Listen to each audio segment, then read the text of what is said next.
Hello बच्चों, very very good morning to all of you. कैसे हैं आप लोग? अच्छे हैं? अच्छा हो ना? तो टारगेट पॉलिटेक्निक का सीरीज चल रहा था। एग्जामिनेशन तो बहुत करीब है, फिर भी घबराना नहीं है। जैसे बिल्कुल पैसेंस लेके चलना है। तो इससे पहले आप लोग को लगभग 8-10 साल का जितना भी पूछा गया क्वेश्चन था, वो सारे क्वेश्चन प्यारे दोस्तों आप लोग को करवा दिया गया है। जितने भी बच्चे हैं सभी को लगभग सारे सेट, जो बच्चा लगातार 25 से 25-30 लेक्चर आप लोग को प्रोवाइड किया जा चुका है शारदा क्लासेस के तरफ से स्पेशल पॉलिटेक्निक के लिए। उसमें बहुत सारे लगभग 10 साल का पूछा हुआ सारे क्वेश्चन, फिजिक्स केमिस्ट्री मैथ के सारे क्वेश्चन, और प्लस जो भी बच्चा का इशू था, जहाँ से भी कंप्लेन था, कमेंट था, बच्चा बता रहा था, आप लोग बता रहे थे कि सर ये सब थ्योरी पढ़ा दीजिए। वो थियोरटिकल कॉन्सेप्ट भी बहुत सारे मैथ का, कुछ फिजिक्स का, कुछ केमिस्ट्री का आपके बीच दिया जा चुका है। आज हम एक इसी सीरीज में एक नया चीज़ लेके आए हैं। वो चीज़ है हमारे पास क्या, वो आप ध्यान से देखिएगा तो आपको समझ में आएगा। वो चीज़ है बेटा मॉडल सेट। ये जो आपका मैक्सिमम क्वेश्चन, इसमें से जो क्वेश्चन है वो आपको एवरेज आपका पूछा गया क्वेश्चन ही होगा, लेकिन कुछ न्यू और कुछ नए कंडीशन और कुछ तरीका इसमें नया लेके आए हैं। आपको जो हम क्वेश्चन बताएंगे तो क्वेश्चन अटेम्प्ट करने का जो तरीका होगा उस पर ज़्यादा फोकस करेंगे। थ्योरी को एक्सप्लेन क्वेश्चन के साथ ही करेंगे, समझदारी से एकदम बेसिकली स्लो स्पीड में। इससे पहले भी था, तो बेसिकली स्लो स्पीड में हम लोग आराम आराम से जो है वो आगे पढ़ते रहेंगे। तो क्वेश्चन अटेम्प्ट करना मेन फोकस हमारा इसमें रहेगा। तो चलिए देखते हैं क्या कहता है कि पॉलिटेक्निक का आपका ये सीरीज है जो इंट्रांस एग्जामिनेशन 2023 के लिए बहुत ही महत्वपूर्ण है। हम पहला मॉडल सेट जो लाए हैं आपके बीच, वो बेटा किसका है? तो केमिस्ट्री का मॉडल सेट है, जो 2023 परीक्षा के लिए अति महत्वपूर्ण जितने क्वेश्चन हैं वो क्वेश्चन लाया गया है। सरकारी कॉलेज पाना हो तो इसको देखना जरूरी है। वो हम लास्ट में भी आपको बताएं, शुरू में ही बताए थे और लास्ट में भी अभी भी चर्चा कर रहे हैं कि आप इसको देखिएगा। नहीं देखिएगा तो लास्ट में जब आप एग्जामिनेशन दे के आइएगा और देखिएगा तो आपको पछताने के सिवा कुछ नहीं बचेगा। तो चलिए आगे स्टार्ट करते हैं। तो इसमें हमारा मेन गोल जो हमारा होगा, जो अचीव करना है, इस लेक्चर को देख के आप क्या सब अचीव कर सकते हैं, आज का हमारा गोल क्या है और इस गोल को अचीव कैसे करेंगे, उसका कहानी हम आपको बताते हैं। तो मेरा लक्ष्य, पहला लक्ष्य इस सेट में ये है कि आपको प्रत्येक क्वेश्चन को अटेम्प्ट कैसे करना है वो बिल्कुल हम लोग को सीख जाना है। यानी अटेम्प्टिंग वे हम लोग को सीख जाना है। अटेम्प्टिंग वे हम लोग को सीख जाना है कि क्वेश्चन अटेम्प्ट कैसे करेंगे। इसके भी कई एक तरीका होता है बेटा। सबसे पहले इसमें जो कॉन्सेप्ट आपको यूज होगा वो कॉन्सेप्ट का यूटिलाइजेशन आपको आना चाहिए। ये कॉन्सेप्ट यानी जो आपका थ्योरी, इसमें जो प्रमेय या जो कॉन्सेप्ट का हम यूज करेंगे जिस थ्योरी का, उसको यूटिलाइज कैसे करते हैं, वो थ्योरी हमारा क्या कहता है, उसको हम यूज कैसे करेंगे। क्वेश्चन दिया हुआ है a+b का, फॉर a+b का होल स्क्वायर हम जानते हैं, लेकिन हो सकता है कि मे बी जो डायरेक्ट हम क्वेश्चन करवा रहे हैं मे बी वो क्वेश्चन नहीं आए। कितने तरह से क्वेश्चन को पूछा जा सकता है। अगर क्वेश्चन तरीका अपना चेंज करेगा तो हम अपने कॉन्सेप्ट में, अपने कॉन्सेप्ट को कैसे मोटिवेट करेंगे कि हम क्वेश्चन को अप्रोच कर सके, आसानी से क्वेश्चन तक पहुंच सके, उसको अटेम्प्ट कर सके और तुरंत उसको क्रैक कर दे। ठीक है, तो ये तरीका जानना बहुत जरूरी है, जो बहुत इंपॉर्टेंट चीज है।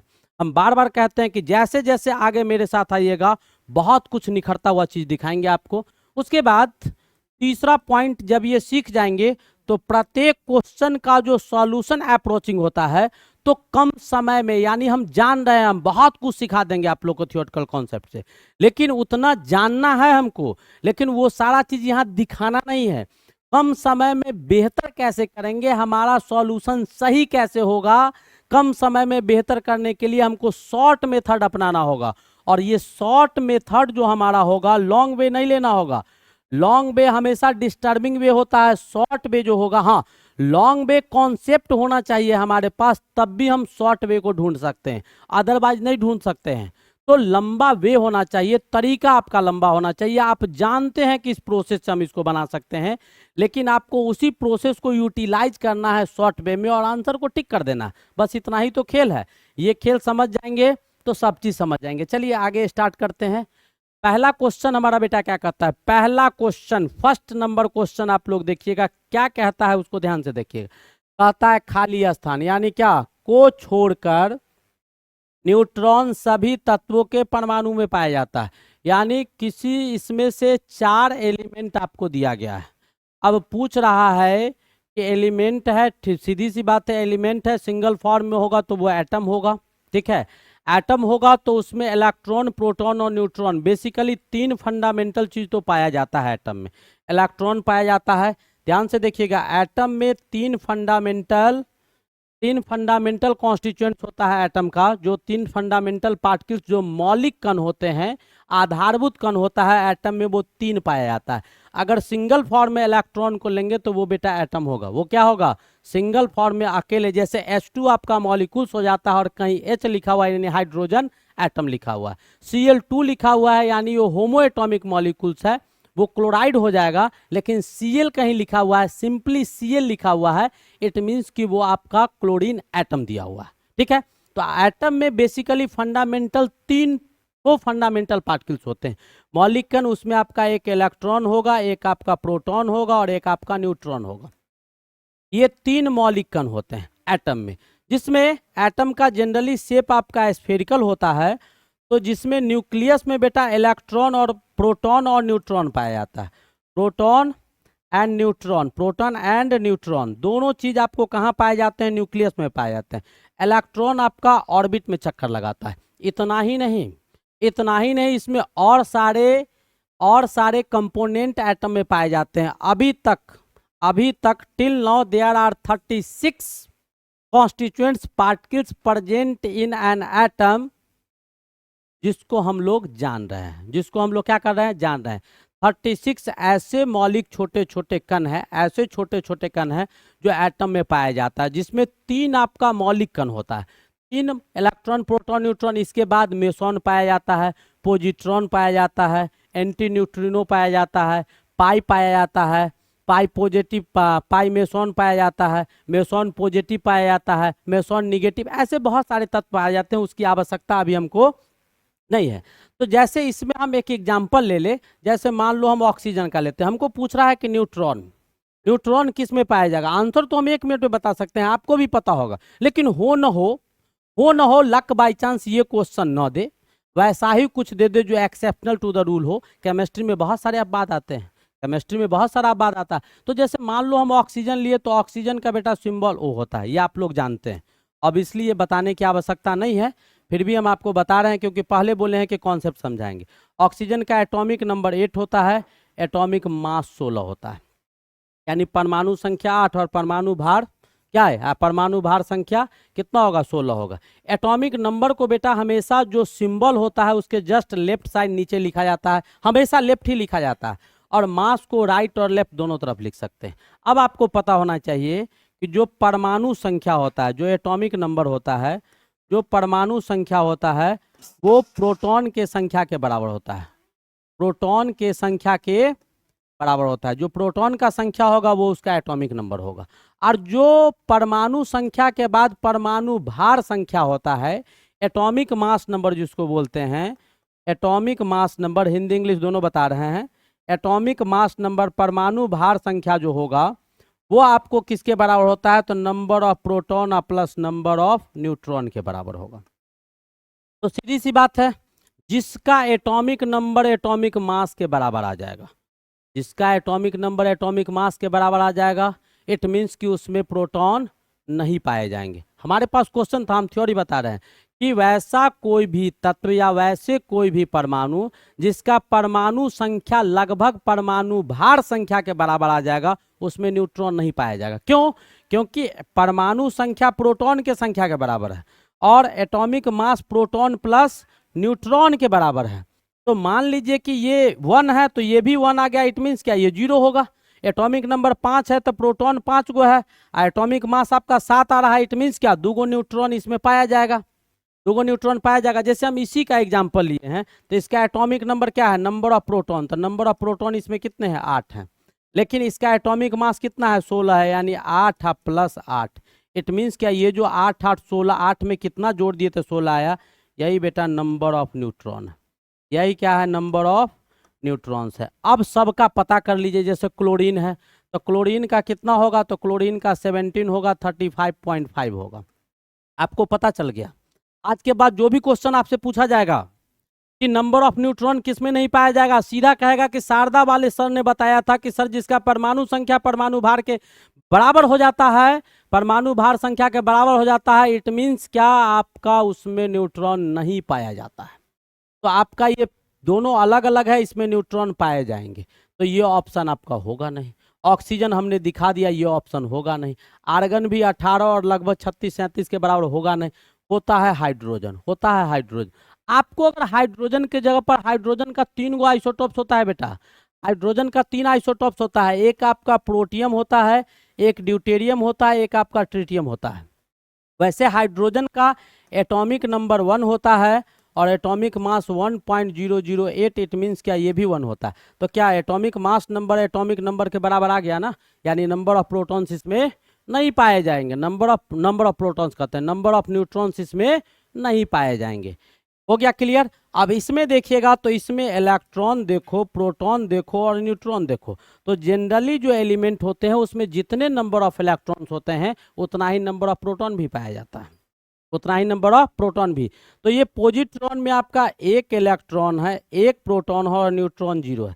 लेकिन इसमें एक इलेक्ट्रॉन, एक प्रोटॉन और एक न्यूट्रॉन भी होता है, इसलिए इसका एटॉमिक मास 2 हो जाता है। इसमें एक प्रोटॉन इलेक्ट्रॉन, एक प्रोटॉन और 2 न्यूट्रॉन होता है।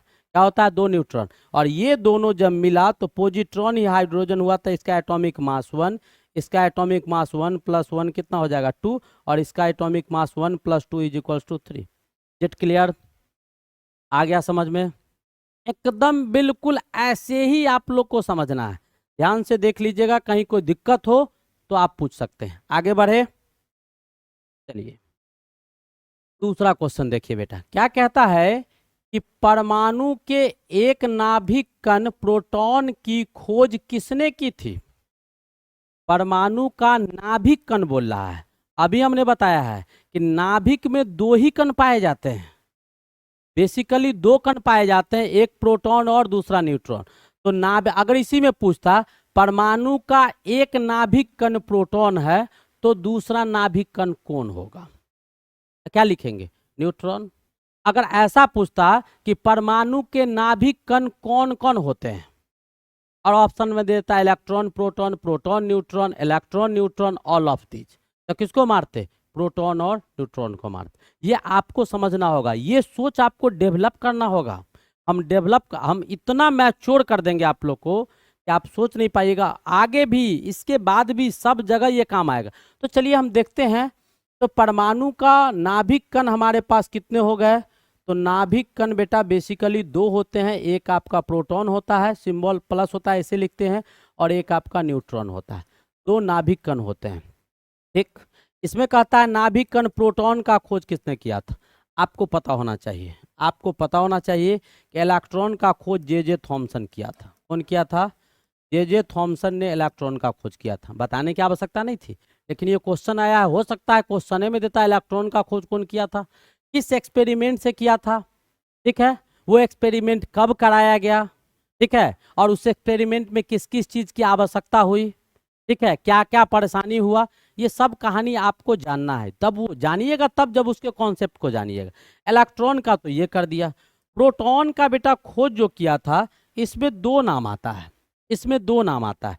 एक आपका अर्न्स्ट रदरफोर्ड का आता है, ठीक है, एक रदरफोर्ड के नाम आते हैं, और दूसरा नाम जो यहाँ पर आता है वो आपका इरविन गोल्डस्टीन का भी आता है। अभी हम समझाते हैं, इरविन गोल्डस्टीन का भी नाम आता है, ठीक है, इरविन गोल्डस्टीन का भी नाम आता है। और न्यूट्रॉन का खोज जो किया था वो जेम्स चैडविक किया था। आप एक बार देख लीजिएगा, ठीक है, जेम्स चैडविक किया था। कौन किया था, जेम्स चैडविक किया था, ठीक है। हमारे पास क्वेश्चन कह रहा है क्या कि परमाणु के एक नाभिक कण प्रोटॉन का खोज किसने किया था। इसका खोज, प्रोटॉन का खोज किसने किया था।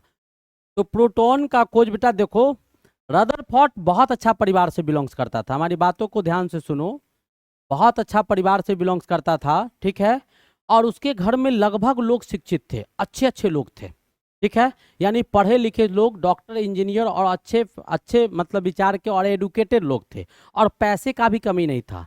रदरफोर्ड के बाद खुद का एक ऐसा प्रयोगशाला था जिसमें तरह तरह के एक्सपेरिमेंट, केमिकल और फिजिकल एक्सपेरिमेंट किए जाते थे। जैसे आपका लेबोरेटरी होता है अभी न्यूक्लियर पावर प्लांट का, इसका उसका। अब किसी का 10 स्कूल है तो उस बच्चे को पढ़ने के लिए क्या सोचना होगा, किसी के घर में सब टीचर ही हैं तो उसको दिक्कत नहीं। वैसा कंडीशन रदरफोर्ड के साथ था, तो इनको बहुत कुछ करने में दिक्कत नहीं होता था। ठीक है, तो इन्होंने क्या किया था कि रदरफोर्ड लगभग 1911 में जो था, 1911 के दौरान Rutherford plus Goldstein, Rutherford plus Goldstein दोनों मिलकर क्या करवाए थे कि दोनों मिलकर एक प्रयोग को करवाए थे, जिस प्रयोग का नाम है अल्फा स्कैटरिंग एलिमेंट, अल्फा प्रकीर्णन विधि प्रयोग। अल्फा स्कैटरिंग एक्सपेरिमेंट जो है उन्होंने करवाया था, अल्फा स्कैटरिंग एक्सपेरिमेंट उन्होंने करवाया था। क्या करवाया था? अल्फा प्रकीर्णन प्रयोग करवाए थे। कौन? रदरफोर्ड। और इस प्रयोग के माध्यम से उन्होंने किसको खोजा था? तो न्यूक्लियस को खोजा था बेटा, नाभिक को खोजने का काम किया था। किसको खोजने का काम किया था? नाभिक को खोजने का काम किया था। किसको खोजा था? नाभिक को खोजा था। ठीक है, नाभिक को खोजने के पीछे रदरफोर्ड क्या किया था, हम सब चीज का चर्चा करेंगे। जो बच्चे क्लास में केमिस्ट्री क्लास में पढ़े होंगे ऑफलाइन या ऑनलाइन में, उनको तो पता ही होगा। हम ये भी बता देते हैं कि रदरफोर्ड जो सोना का पत्तल लिया था, सोना का ही क्यों लिया था, ये हम तब चर्चा करेंगे जो बच्चे, जब हम पढ़ाएंगे इसको एटॉमिक स्ट्रक्चर को, तो वहाँ आपको समझाएंगे। ठीक है, ये कितनी मोटा ली गई थी, अल्फा रे को कहाँ से लाया गया था, तो हीलियम गैस जो होता है, हीलियम गैस, उसको डबली आयोनाइज करवाते हैं। जैसे हीलियम गैस है बेटा, इसको आयोनाइज करवाइएगा तो यहाँ से एक इलेक्ट्रॉन बाहर निकलेगा, He+ में चेंज कर जाएगा। अब फिर इसको आयोनाइज करवाएगा तो जैसे ही हीलियम He2+ में चेंज करता है तो यहाँ से डिफरेंट सॉर्ट्स ऑफ रेज, बहुत सारे किरण बाहर निकलते हैं, और इसी किरण को हम लोग कौन सा किरण बोलते हैं? अल्फा किरण कहते हैं। तो ऐसे अल्फा किरण को खोजा था। और जब न्यूक्लियस के विषय में वो पता लगाया तो बहुत सारे रे सीधा गुजर गए थे। कुछ रे ऐसा था जो सेंटर पर जाता था तो छोटा एंगल बना के ऐसे आया, तो कुछ रे बड़ा एंगल बना के चला गया, कुछ रे आया छोटा एंगल बना लिया, कुछ ऐसा था जिस लाइन पर गया उसी पर। लगभग 20,000 रे में एक दो ऐसा, 20,000 में, 20,000 किरण में एक दो किरण ऐसे थे जो जिस रास्ते पर गए उसी रास्ते पर क्या हो गए? वापस हो गए, उसी रास्ते पर वापस हो गए। तो उसको देखने के बाद रदरफोर्ड अनुमान लगाया कि किसी भी एटम के केंद्र में, लगभग, ये केंद्र में नहीं था, इसका शेप भी ऐसा नहीं होता, लेकिन मान लिया था स्फेरिकल शेप होता है, और ये भी एज्यूम किए हुए रदरफोर्ड कि इसके केंद्र में ही पाया जाएगा। एक्चुअल पोजीशन इसका केंद्र नहीं है, लेकिन माना गया है केंद्र, तो हम लोग भी मान के केंद्र ही बताते हैं, आप भी केंद्र ही जानिए।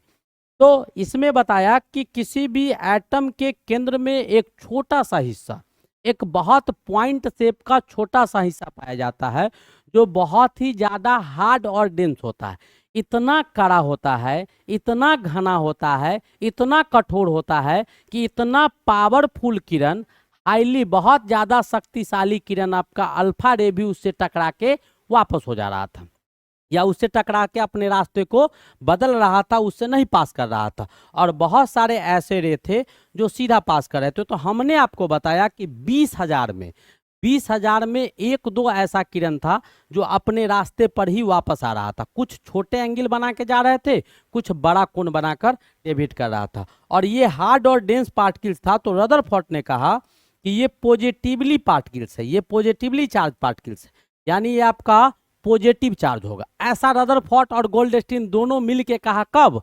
1911 में। कब कहा? 1911 में ऐसा बताया कि ये पॉजिटिवली चार्ज पार्टिकल्स होगा जो इतना हार्ड और डेंस है। एक और चीज बताएं कि इस पूरे परमाणु का जो भार होगा, ये पूरे परमाणु का भार जो होगा, लगभग टोटल का टोटल भार किसके बराबर होगा?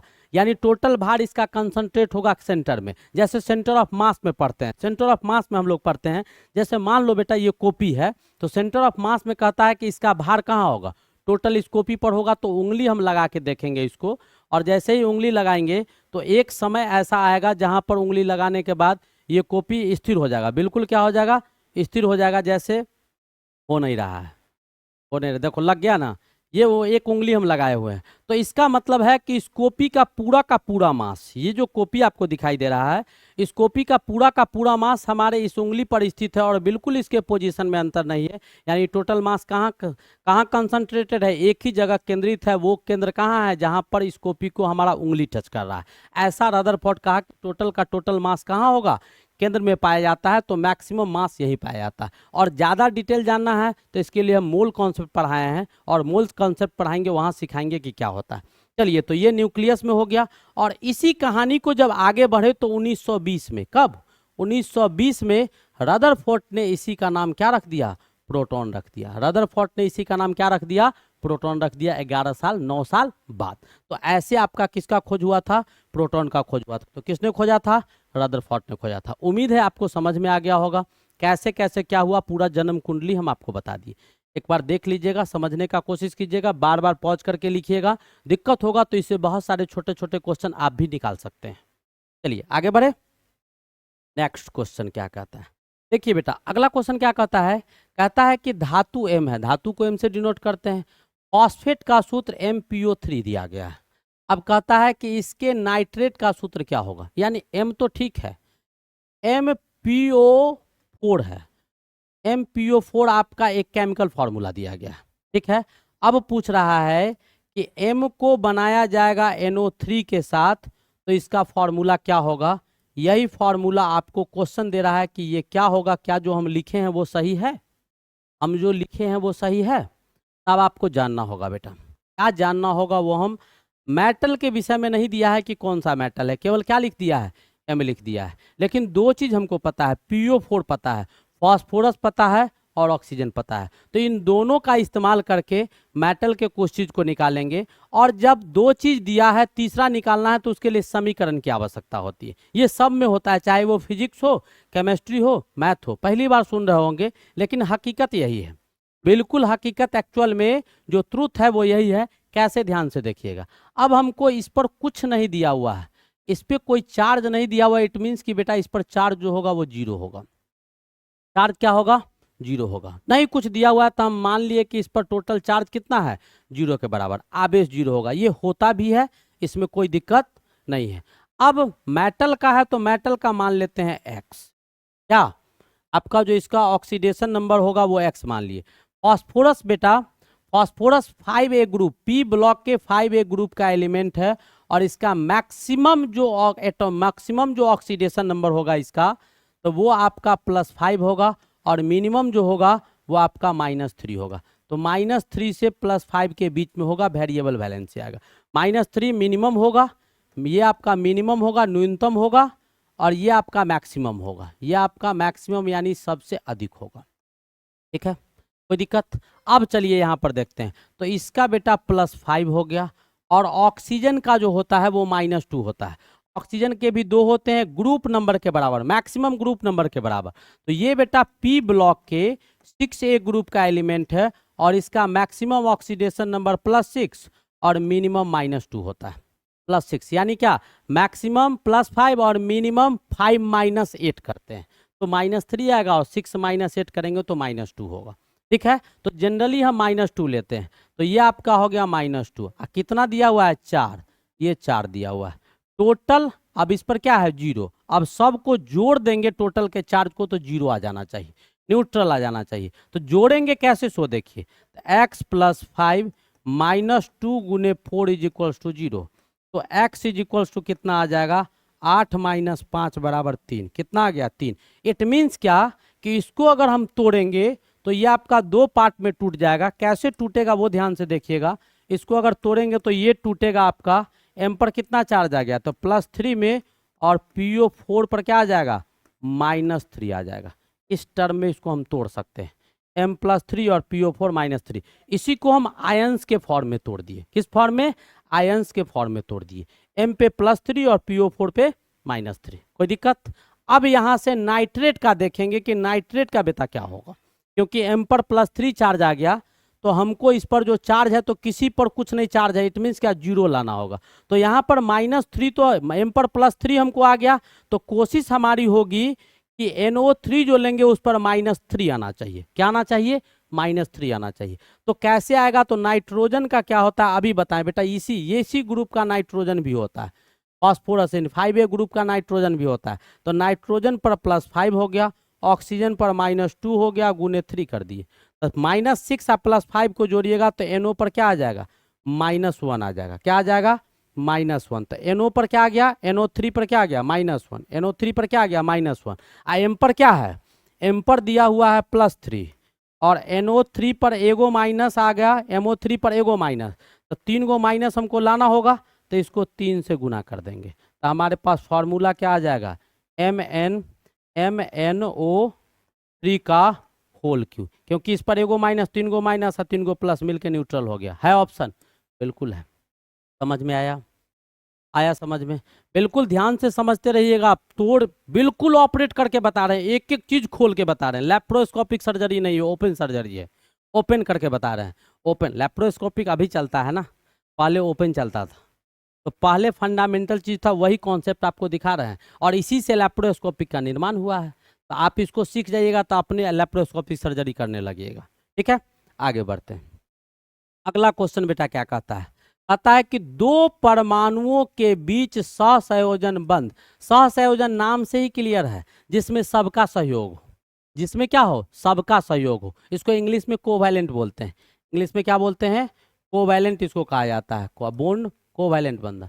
अब कहता है कि जैसे मान लो कार्बन कोवैलेंट बॉन्ड बनाता है, तो कार्बन और हाइड्रोजन ले लिए, तो एक इलेक्ट्रॉन बेटा कार्बन का, एक हाइड्रोजन का, दोनों आपस में शेयर किया तो कौन सा बॉन्ड बनाया? कोवैलेंट बॉन्ड बनाया। तो शेयरिंग ऑफ इलेक्ट्रॉन से जो बॉन्ड बनते हैं, जो बॉन्ड आपका इलेक्ट्रॉन को शेयर करके, यानी हम तुमसे जुड़ रहे हैं तो एक इलेक्ट्रॉन मेरा होगा और एक इलेक्ट्रॉन आपका होगा, दोनों मिलकर जिस बंधन का निर्माण करेगा वही कहलाता है। तो बहुत ही आसान सा टर्म था, आसान सा टॉपिक था, इसमें कुछ है नहीं। तो ये किससे बनता है? तो इलेक्ट्रॉन के साझेदारी से बनता है। इलेक्ट्रॉन साझा करके जिस जिस एलिमेंट के बीच में, जिस जिस एटम के बीच में ये बॉन्ड बनेगा, उसमें इसका भी सहयोग होगा और दूसरा एलिमेंट का भी सहयोग होगा जिसके बीच में बंधन बनेगा। ये बहुत सिंपल था, आसान चीज था, इसमें कुछ नहीं बताया। अब क्या कहता है कि संकरण क्या होता है? संकरण बेटा इंग्लिश में इसको हाइब्रिडाइजेशन कहा जाता है। हाइब्रिडाइजेशन कहा जाता है। बच्चे जो 11th पढ़ चुके होंगे, जो भी बच्चे 11th पढ़ चुके होंगे, उनको शायद ये पता होगा कि क्या है हाइब्रिडाइजेशन पढ़ना है। हमने तो बहुत कुछ पढ़ाया है, हमने तो उसमें बहुत कुछ पढ़ा दिया। SP, SP, DSP, 2D, SP, 3D, बहुत कुछ पढ़ाएं, प्लेनर, ये वो बहुत कुछ पढ़ाएं। लेकिन आपको जो जानना है, क्वेश्चन तो बेसिक आपको पूछ रहा है ना। आपका मैक्सिमम क्वेश्चन इसमें बेटा पूछा क्या क्वेश्चन है?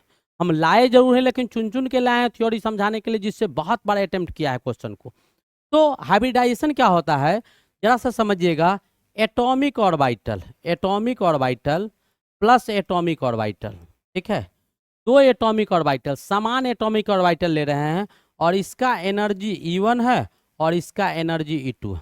यानी दो सेम तरह के एटम्स को लेंगे, दो सेम तरह के एटम्स को लेंगे जिसका एनर्जी अलग अलग होगा।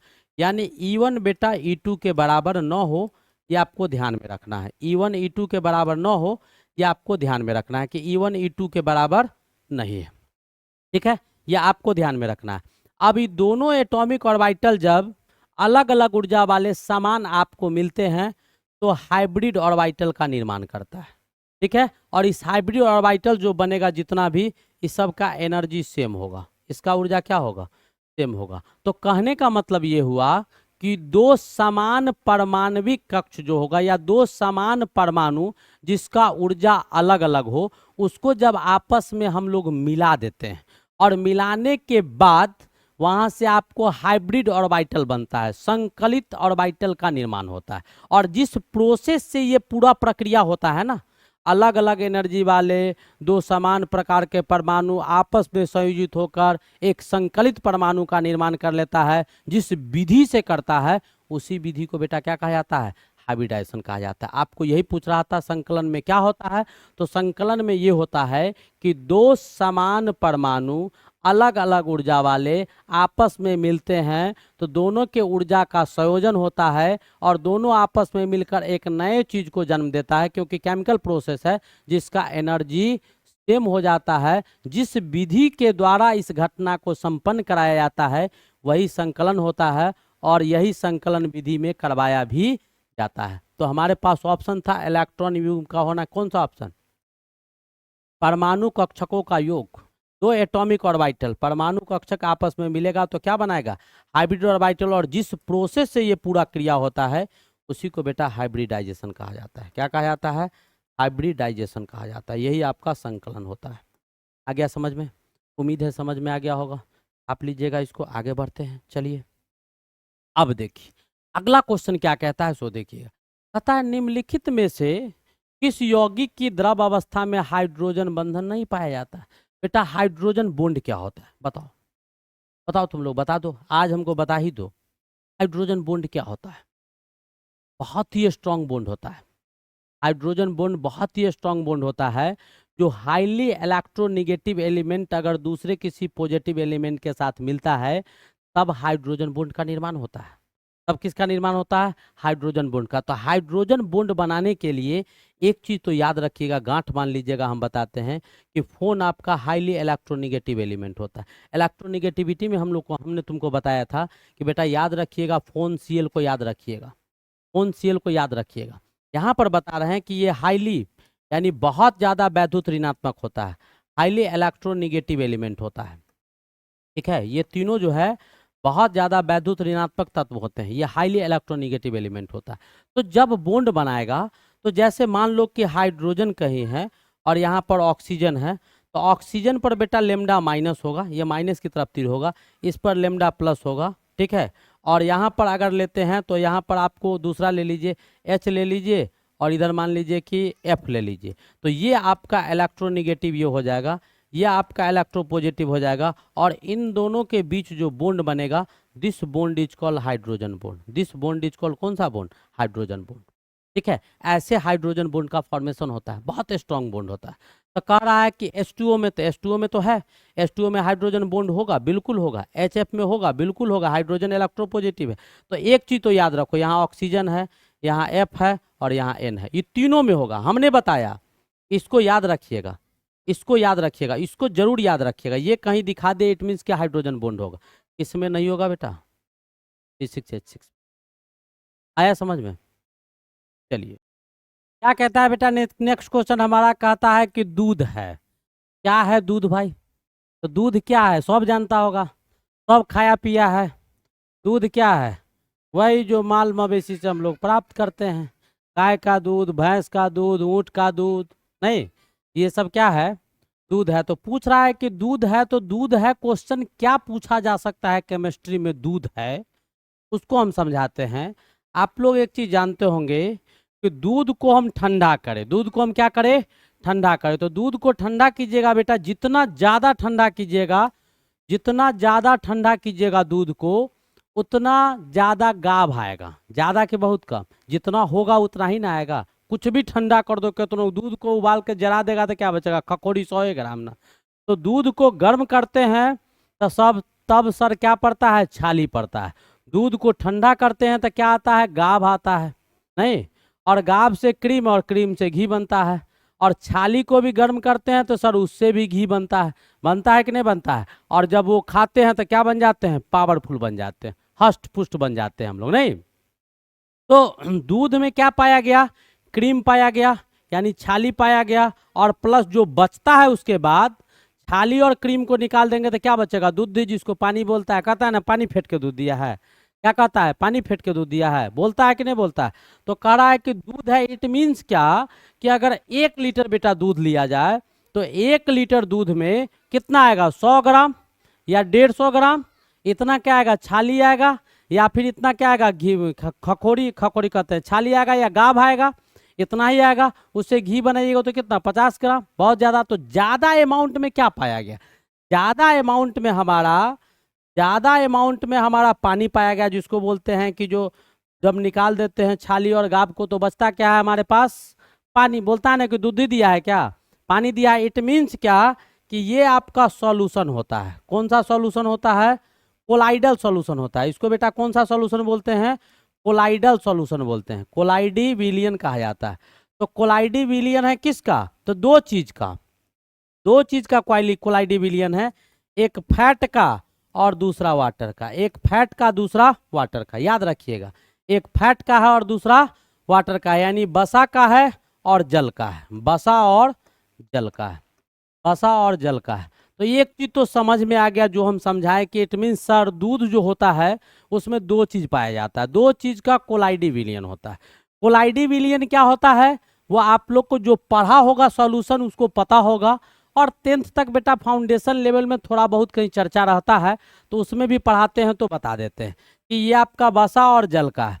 तो कोलाइडल सॉल्यूशन जब बनेगा तो ज़्यादा अमाउंट में इसमें क्या होगा, पानी होगा। तो कोलाइडल सॉल्यूशन में दो चीज़ होता है, एक आपका डिस्पर्स्ड फेज होता है, ठीक है, और एक आपका डिस्पर्सन मीडियम होता है। ध्यान से देखिएगा, अभी हम बोले हैं पहले ही लेक्चर में बता दिए हैं कि डिस्पर्सन मीडियम होगा, कि इसमें हम लोग क्या करेंगे पूरा का चर्चा करेंगे और थ्योरी पर बेसिकली फोकस करेंगे, क्वेश्चन कहाँ से कैसे कैसे लाया गया। एक आपका डिस्पर्स फेज होता है, दूसरा डिस्पर्सन मीडियम होता है, ठीक है। तो ये आपका परिक्षिप्त, इसको बोलते हैं परिक्षिप्त प्रावस्था, इसको प्रक्षिप्त प्रावस्था, इसको बोलते हैं परिक्षेपण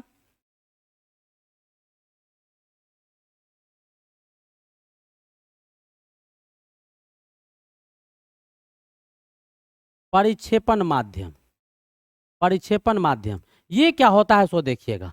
तो जैसे हम बताएं कि चीनी और पानी को मिला दो, सॉल्यूशन बन जाएगा, शरबत बन जाएगा। तो पानी पहले जिस फॉर्म में था शरबत भी उसी फॉर्म में होता है।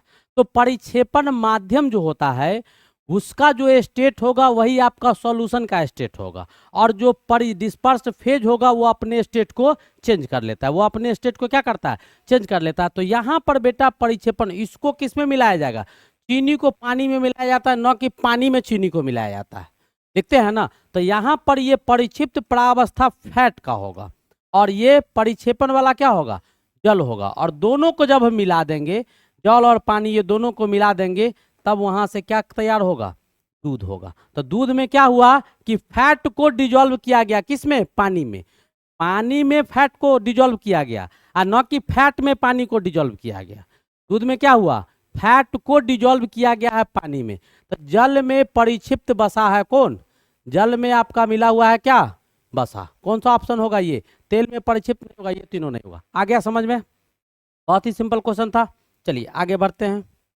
नेक्स्ट क्वेश्चन कहता है बेटा हैलाइड अयस्क है, हैलाइड अयस्क है। अयस्क क्या होता है, ओर होता है, जिससे कम खर्च पर जो मिनरल से प्राप्त होता है, माइन से मिनरल यानी खान से खनिज और खनिज से अयस्क प्राप्त होता है, और अयस्क से कम खर्च पर आसानी से जो हम प्राप्त करते हैं वो आपका धातु होता है। वो क्या होता है, धातु होता है। तो पूछ रहा है कि हैलाइड अयस्क है, हैलाइड का मतलब हैलोजन ग्रुप, हैलाइड अयस्क मतलब जिसमें हैलोजन हो, कौन सा हो, हैलोजन हो। और हैलोजन बेटा 7A ग्रुप को कहा जाता है, 7A ग्रुप को हैलोजन कहा जाता है, इस ग्रुप को। और ये किस ब्लॉक में होता है, तो पी ब्लॉक में होता है। कुछ भी पूछ दे हम सब तोड़ तोड़ के बता रहे हैं, ये पी ब्लॉक में पाया जाता है। इसमें एलिमेंट जो होते हैं वो आपका फ्लोरीन होता है, क्लोरीन होता है, ब्रोमीन होता है, आयोडीन होता है, एक आपका एंटासिन होता है जो रेडियो एक्टिव होता है।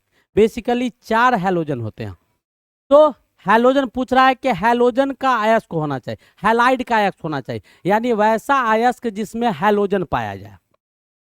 क्या पाया जाए, हैलोजन पाया जाए। तो आपके सामने जो दिया गया था वो सबका फॉर्मूला देखिए, और उसमें किस में हैलोजन है। जैसे गेलेना का सूत्र होता है बेटा PbS, तो ये कौन सा ओर हो गया, तो सल्फाइड ओर हो गया, क्योंकि इसमें सल्फर लगा हुआ है तो ये सल्फाइड अयस्क हो गया। तो ये ऑप्शन होगा नहीं। दूसरा दिया हुआ है बॉक्साइड, बॉक्साइड आपका हो गया। तो बॉक्साइड नाम से ही पता है कौन सा ओर होगा, ऑक्साइड ओर होगा, क्योंकि नाम है इसका बॉक्साइड, ऑक्सीजन लगा होगा, ऑक्सीजन लगा हुआ है, यहाँ पर भी क्या लगा हुआ है, ऑक्सीजन। तो ऑक्साइड और तो पूछ नहीं रहा है। तीसरा कहता है सिनेबार, सिनेबार आपका HgS इसका फॉर्मूला है, केमिकल फॉर्मूला, इसका मतलब ये भी सल्फाइड और हो गया। कौन सा और हो गया, सल्फाइड अयस्क हो गया। ये सल्फाइड अयस्क ये भी होगा नहीं। क्रायोलाइट में क्या दिखाई दे रहा है, फ्लोरीन दिखाई दे रहा है, यानी हैलोजन तत्व इसमें पाया गया है। तो कौन सा हैलाइड अयस्क होगा, हैलोजन। समझ में आया, आ गया समझ में। ऐसे ही कार्बोनेट और होते हैं, सल्फाइड और होता है, सल्फेट और होता है, हैलाइड और होता है, ऑक्साइड और होता है। 5 तरह के बेसिकली ओर होते हैं। तो कार्बोनेट ओर में CO3 लगा होगा, सल्फेट में SO4 लगा होगा, सल्फाइड में S लगा होगा, ऑक्साइड में O लगा होगा, और हैलाइड में क्लोरीन, फ्लोरीन, ब्रोमीन और आयोडीन लगा होगा। जो भी पूछेगा उसको टिक कर देना है। चलिए आगे बढ़ते हैं। नेक्स्ट क्वेश्चन हमारा क्या कहता है? कहता है परमाणु संख्या 55 वाला, कितना? 55 वाला तत्व का आवर्त सारणी के किस ब्लॉक में? तो बेटा इलेक्ट्रॉनिक कॉन्फ़िगरेशन, वैद्युत विन्यास, एलिमेंट के बहुत कुछ के विषय में बता देता है। पहले तो लिखते कैसे हैं वो तरीका हम आपको सिखा दे। जो बच्चे ऑनलाइन में है, ऑफलाइन वाले तो जानते होंगे। लिखेंगे कैसे बेटा? देखिए यहाँ 1 2 3 4 5 6 7 8 लिख दिए। एक ऊपर छोड़ेंगे, एक नीचे छोड़ेंगे। 2 3 4 5 6 7, फिर एक ऊपर छोड़ेंगे, एक नीचे छोड़ेंगे। 3 4 5 6, फिर एक ऊपर छोड़ेंगे, एक नीचे छोड़ेंगे। तो ये 4 5 ये आ जाएगा। ऐसा हम कर देंगे, कोई दिक्कत? ऐसा किए, इसमें कोई दिक्कत है? नहीं है। अब सब में क्या लगा देंगे? ये एस ग्रुप का है तो सब में एस लगा दीजिए। एस में मैक्सिमम 2 इलेक्ट्रॉन होते हैं तो आप S2 भी लगा सकते हैं। इस सब में P लगा दीजिए। क्या लगा दीजिए? P लगा दीजिए। ये क्यों, काहे, कैसे आता है ये बेटा यहाँ हम नहीं समझाएंगे, ठीक है? बहुत ज़्यादा लंबा हो जाएगा लेक्चर, घबराना नहीं है। अब इसके बाद हम क्या करेंगे कि इसके बाद इसमें कैसे कैसे इलेक्ट्रॉन जाएगा वो तरीका हम आपको बता दें तो शायद आपको समझ में आ जाए कि हम बताना क्या चाह रहे हैं। पहले बेटा 1s में इलेक्ट्रॉन जाएगा, ये पूरा भर लेंगे। तब लेफ्ट साइड से चलेंगे, दूसरा में जाएगा, फिर कहाँ जाएगा? तीसरा में जाएगा। ये पूरा भर जाएगा तो फिर कहाँ जाएगा? चौथा में जाएगा। किस में जाएगा? चौथा में जाएगा। फिर आपका किस में जाएगा? पांचवा में जाएगा। राइट से लेफ्ट चलेंगे, फिर किस में जाएगा? तो छठा में जाएगा। किस में जाएगा? छठा में जाएगा। फिर आपका किस में जाएगा? तो सातवां में जाएगा। किस में जाएगा? सातवां में जाएगा। देन आफ्टर किस में जाएगा? तो आठवां में जाएगा। राइट से चलेंगे, राइट से चलेंगे लेफ्ट की ओर। तो ऐसे करके हम इलेक्ट्रॉनिक कॉन्फ़िगरेशन करते हैं, जैसा कि हम आपको बताएं, समझ में आ गया होगा। दाहिने से बाएं ऐसे करके चलेंगे, ठीक है? ये तरीका इलेक्ट्रॉनिक कॉन्फ़िगरेशन का बता दिए, ठीक है? अब इसी की मदद से क्या क्या इलेक्ट्रॉनिक कॉन्फ़िगरेशन हमको बताएगा, लिखेंगे कैसे, ब्लॉक कैसे पता लगाएंगे, ग्रुप कैसे पता लगाएंगे, पीरियड कैसे पता लगाएंगे, मेटल होता है, अधातु होता है, मेटेलॉइड्स होता है, रिएक्टिव होगा, कम रिएक्टिव होगा, इलेक्ट्रोनिगेटिव होगा, इलेक्ट्रोपॉजिटिव होगा। ये सारा कहानी आपको बता देता है इलेक्ट्रॉनिक कॉन्फ़िगरेशन। बहुत ही इंपॉर्टेंट टॉपिक है, बहुत इंपॉर्टेंट। ध्यान से देखिएगा, हम आपको सिखाते हैं। जैसे मान लेते हैं एक एग्जाम्पल बेटा, सोडियम ले लिए, एटॉमिक नंबर 11 होता है। अब इसका इलेक्ट्रॉनिक कॉन्फ़िगरेशन लिखो यहाँ से। तो 1s, एस में बेटा मैक्सिमम 2 इलेक्ट्रॉन, तो 1s2 खत्म हो गया। फिर लेफ्ट से चलो, दाहिने से चलो, दाहिने से बाएं की ओर, तो 2s में जाएगा। तो यहाँ पर लिख दिए 2s2। फिर 2s के बाद 3, यहाँ से चलेंगे तो 2p आ गया। तो 2p में कितना? Maximum 6 electrons. और 2p के बाद क्या आ गया? 3s आ गया। क्या आ गया? 3s। अब बचा कितना इलेक्ट्रॉन? इसका एटॉमिक नंबर 11 है, तो 2 6 2 4 6 10 1 11, यानी इसमें आके खत्म कर गया। कहाँ के खत्म कर गया? 3s में आके। इट मीन्स क्या, जो 3 आपको दिखाई दे रहा है ये बेटा पीरियड होगा, ये पीरियड होगा। एस दिखाई दे रहा है तो एस बेटा ब्लॉक होगा। और ये जो दिखाई दे रहा है ये आपके, तो पहला नंबर ग्रुप, तीसरा नंबर पीरियड, और एस ब्लॉक का एलिमेंट कौन है? एस ब्लॉक का एलिमेंट कौन है? सोडियम है। अब पहला नंबर ग्रुप में सब मेटल है तो सोडियम क्या होगा? मेटल होगा। इलेक्ट्रॉन देगा या लेगा? धातु है, इलेक्ट्रोपॉजिटिव होगा। जन्मजात गुण होता है कि इलेक्ट्रॉन देता है। कितना देगा? तो 1 ठो इलेक्ट्रॉन देगा। हाईली रिएक्टिव होगा, आप जानते ही हैं। तो ये सब चीज दिखा देता है। अब ये तो कहानी हम एक एग्जाम्पल समझा दिए। अब इसी के हिसाब से आपको पूछ रहा है 55 वाला, तो 55 वाला का बेटा लिखते हैं। देखो ध्यान से, ध्यान से देखिए, आप लोग भी सीखिए हम क्या लिखते हैं। पहला क्या होगा? 1s2, फिर क्या होगा? 2s2, 2p6, 3s2। 3s2 के बाद कहाँ जाएंगे? यहाँ 3p में जाएगा इलेक्ट्रॉन, तो 3p6। 3p6 के बाद इलेक्ट्रॉन कहाँ जाएगा? 4s में, 4s2। 4s2 के बाद कहाँ जाएगा? 3d में, 3d10। 3d के बाद इलेक्ट्रॉन किस में जाएगा? 4p में, तो 4p6। 4p के बाद इलेक्ट्रॉन किस में जाएगा? 5s में। अब काउंट करो यहाँ से, 2 2 4 6 10, 2 12, 6 18, 2 20, 10 30 और 6 36 और 5 36 5 कितना हो गया, 41 हुआ नहीं। तो 5s2 5s2 5s2 के बाद इलेक्ट्रॉन किस में जाएगा, 4d, किसमें 4d10। अब इसको काउंट करो, 2 2 4 6 10, 2 12, 6 18, 2 20, 10 30 और 6 46, 2 48 और 3 48 और 3 51, 48 और 3 51। यहाँ 1s2 2s2 2p6 3s2 3p6 4s2 4d 3d10 4p6 5s आ गया। 55 का पूछ रहा था, इतना अपॉन 4d। तो आपका जो ऑप्शन आ रहा है 1s2 2s2 2p6 3s2 3p6 4s2 3d10 4p6 5s2 2 4 10 2 12 6 18 2 20 10 30 और 36 और 2 38 से आया। 38 के बाद 5s के बाद इलेक्ट्रॉन किस में जाएगा, 4d में। तो 4d में 38 और 10 48 हो गया। 48 के बाद किस में जाएगा, 5p में। 48 और 6 54 हो गया। और 54 के बाद किस में जाएगा, 6s में। 54 और 1 55, यानी किस ब्लॉक का एलिमेंट हो गया। तो आपका ग्रुप नंबर, अगर पीरियड पूछता तो 6 पीरियड का हो जाता, ब्लॉक पूछ रहा है तो एस ब्लॉक का हो गया। अब ग्रुप पूछता तो पहला नंबर ग्रुप का हो गया, ग्रुप नंबर 1 का। ये सब बता दिया। तो कौन सा ऑप्शन होगा बेटा, एस ग्रुप, एस ब्लॉक। आया समझ में। इसी में अगर क्वेश्चन पूछता किसका, क्वेश्चन अगर पूछ देता आपको कि अंतिम कक्षा में कितने लास्ट कक्षा कौन है, तो 6 नंबर कक्षा होता। ग्रुप पूछता तो कौन सा ग्रुप, तो पहला नंबर ग्रुप। और पीरियड पूछता कौन सा आवर्त, तो 6ठा नंबर आवर्त। समझ में आ गया तो इसको प्रिंट कर लीजिएगा, इसको क्या कर लीजिएगा, प्रिंट कर लीजिएगा। आगे बढ़े, चलिए अगला क्वेश्चन देखिए क्या कहता है कि परमाणु भार बढ़ने के साथ साथ क्षार, क्षार यानी क्या, अल्कली, अल्कली, अल्कली मेटल बेटा, अल्कलाइन अर्थ मेटल ग्रुप 2 का मेटल होता है, अल्कली मेटल ग्रुप 1 का मेटल होता है। यानी एस ब्लॉक के जितने भी मेटल्स होते हैं वो अल्कली मेटल किसको कहा जाता है, अल्कली एलिमेंट किसको बोलते हैं, जिसका साइज बड़ा हो, भारी भरकम हो, एटॉमिक मास नंबर बड़ा हो, उसी को अल्कली एटम कहा जाता है, अल्कली एटम कहा जाता है या एलिमेंट कहा जाता है। तो कहता है कि परमाणु भार बढ़ा दे, एटॉमिक इसको बढ़ा देना, एटॉमिक वेट को बढ़ा देना। वेट और मास में केमिस्ट्री में अंतर नहीं होता है। तो वेट और मास को अगर हम बढ़ा देते हैं, वेट और मास को हम क्या करते हैं, अगर हम बढ़ा देते हैं तो उसका साइज बड़ा हो जाएगा। साइज बड़ा हो जाएगा तो उसके बीच में जो मेटेलिक बॉन्ड होंगे, क्योंकि है तो मेटल में, अल्कली मेटल होता है, ठीक है, होता धातु है, तो उसके बीच का जो मेटेलिक बॉन्ड है, धातु के बीच में जो बंधन लगता है वो धात्विक बंधन लगता है। वो धात्विक बंधन साइज बड़ा होने के कारण, मास बड़ा होने के कारण कमजोर हो जाएगा। क्या हो जाएगा, कमजोर हो जाएगा। जब वो बंधन कमजोर हो जाएगा तो उसको पिघलाना, उसको तोड़ना, उसको उबालना क्या हो जाएगा, आसान हो जाएगा। इट मीन्स क्या कि हम अगर साइज को बढ़ाते हैं, भार को बढ़ाते हैं, तो आपका उसका जो आपका मेल्टिंग पॉइंट है, गलनांक बिंदु जो पूछ रहा है, वो मेल्टिंग पॉइंट घट जाएगा, बॉइलिंग पॉइंट भी उसका घट जाएगा। क्या हो जाएगा, घट जाएगा। आ गया समझ में। नेक्स्ट क्वेश्चन देखिए।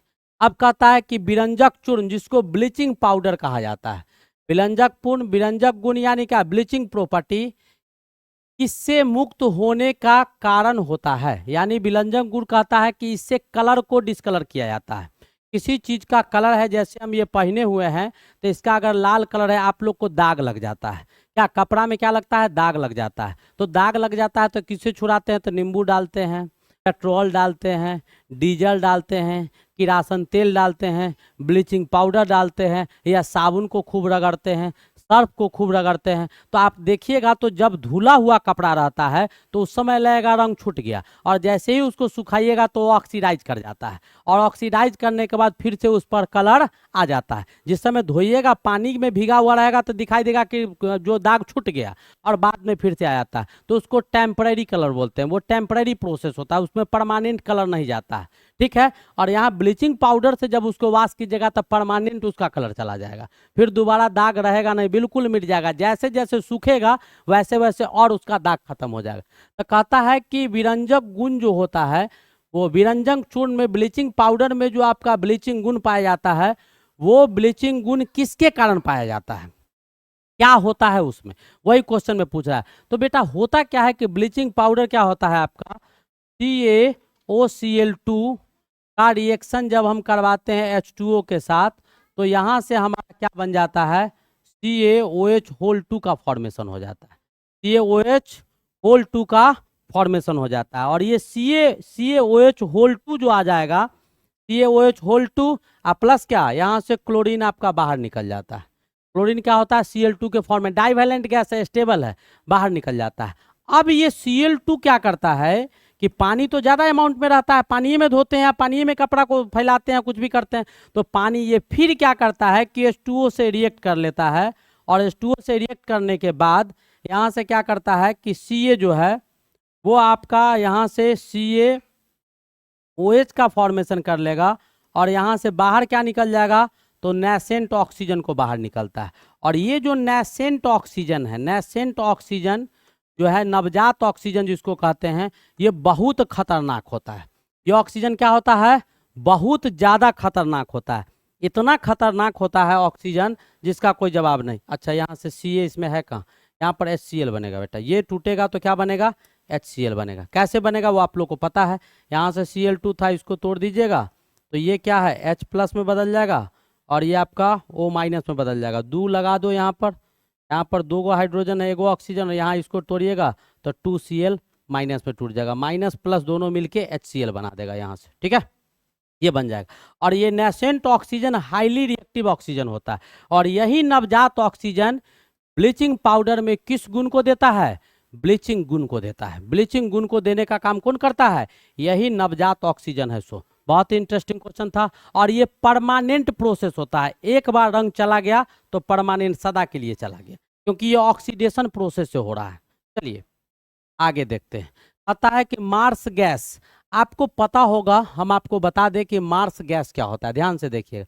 मार्स गैस जो होता है, इसको ऐसे लिखते हैं, सिंपली इसको मरा हुआ गैस कहते हैं। क्या कहते हैं, मरा हुआ गैस कहते हैं, ठीक है। तो आप लोग को LPG CNG ये सब जो गैस आता है, उसमें इस गैस को मिला दिया जाता है, क्योंकि इसका स्मेलिंग पावर बहुत ज़्यादा होता है। तो वो गैस का कोई खुशबू नहीं होता है, स्मेललेस होता है। तो गैस सिलेंडर अगर लीक कर जाएगा आपका, तो पता नहीं चलेगा, पता नहीं चलेगा कि गैस सिलेंडर लीक है, पूरे घर में आग लग जाएगा, पूरा जल जाइएगा आप, पूरा घर जल जाएगा, पता नहीं चलेगा। इस गैस को मिला दिया जाता है, क्योंकि जब लीक करेगा तो इस गैस का स्मेल बहुत ज़्यादा होता है, इतना ज़्यादा स्मेल होता है कि कहीं दूर भी रहिएगा तो पता चलेगा कि गैस कहीं लीक किया हुआ है, तो आप जाके उसको बंद कर दीजिएगा। अब कहता है कि मार्स गैस जो होता है वो मुख्यतः होता है, तो मार्स गैस में बेटा पाया जाता है 2 चीज़। मार्स गैस में 2 चीज़ पाया जाता है, एक आपका मीथेन पाया जाता है, दूसरा आपका CO2 पाया जाता है। लेकिन CO2 बहुत कम अमाउंट में होता है, बहुत कम अमाउंट में होता है, बिल्कुल 9 के बराबर। और तो पाया क्या गया, तो मीथेन गैस पाया गया। इसमें कोई थ्योरी वैसा था नहीं, तो कौन सा ऑप्शन होगा, methane is the correct option, हो गया।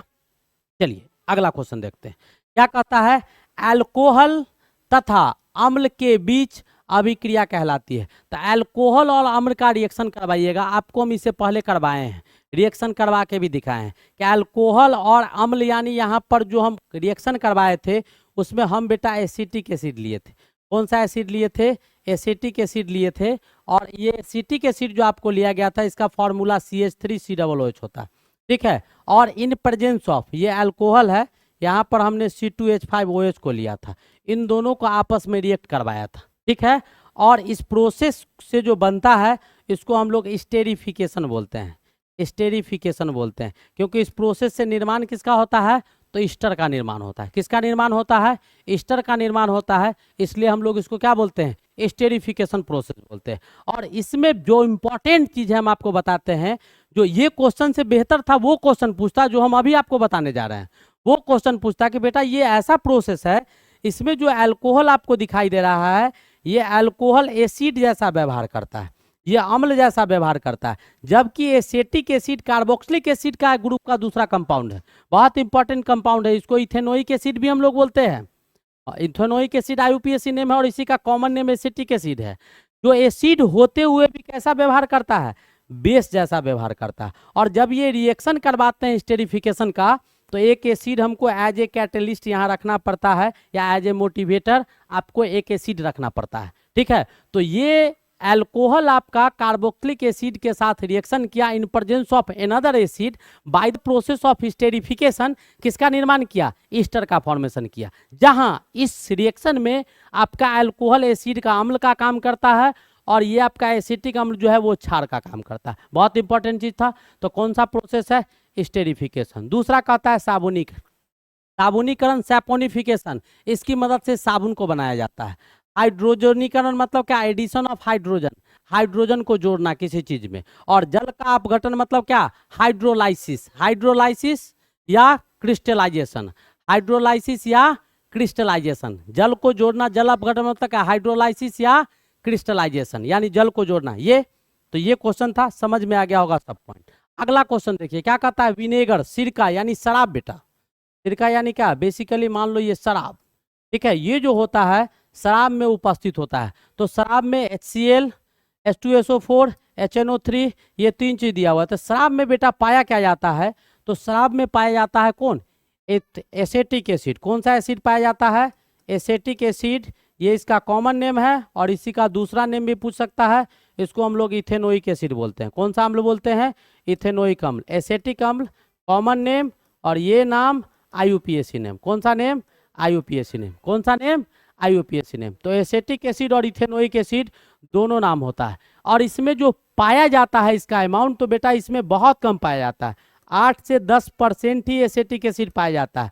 अदरवाइज 90 से 92% जो होता है ये आपको वाटर या दूसरा सब्सटेंस जो शराब में डाला जाता है, ठीक है, स्वीट्स के जितने भी जूसेज होते हैं, जो फल फूल का होता है, वो सब फ्रूट्स के जूस सब डाले जाते हैं, ठीक है। तो ये होता है। तो मैक्सिमम और सबसे ज्यादा अल्कोहल, ये तो ये हो गया। आपको बियर उयर जो आता है उसमें 2 से 5% रहता है अल्कोहल की मात्रा, कितना, 2 से 5%, उससे ज्यादा नहीं होता है। तो ये आपका अम्ल सिरका में पाया जाता है। नेक्स्ट अगला क्वेश्चन देखते हैं।